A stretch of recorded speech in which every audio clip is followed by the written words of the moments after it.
El doctor Carles Finlay Barrés és un altre d'aquests grans investigadors mèdics catalans que han estat totalment ignorats. El doctor Finlay va néixer a Camagüey, llavors colònia espanyola de Cuba, l'any 1833, i era fill de Charles Finlay, un terratinent d'origen irlandès, i de Rosa Barrés, de Reus. La gran aportació del doctor Barrés a la ciència mèdica estaria relacionada amb la febre groga. En aquella època era una malaltia endèmica de les zones càlides i humides del planeta, però que causava estralls quan, a través del comerç o de les guerres colonials, s'estenia per les regions temperades d'Europa i d'Amèrica.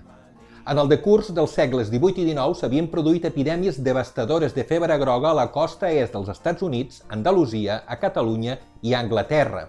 L'epidèmia de febre groga de 1821 a Catalunya havia causat, només a Barcelona, 6.244 morts, que en aquell moment representaven el 6% de la població de la ciutat. El doctor Finlay Barrés va descobrir que la febre groga es transmetia per la picada de la femella fecundada del mosquit Aedes aegypti, un insecte originari del golf de Guinea que havia arribat a Cuba feia més d'un segle amb els transports d'esclaus. El doctor Finlay Barrés va presentar el seu descobriment a les autoritats colonials espanyoles, però aquestes el van ignorar totalment.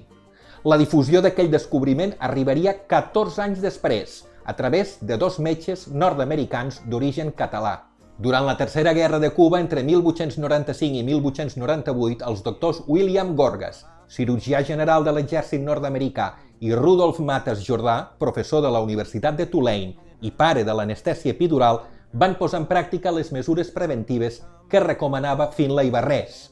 I el resultat va ser espectacular.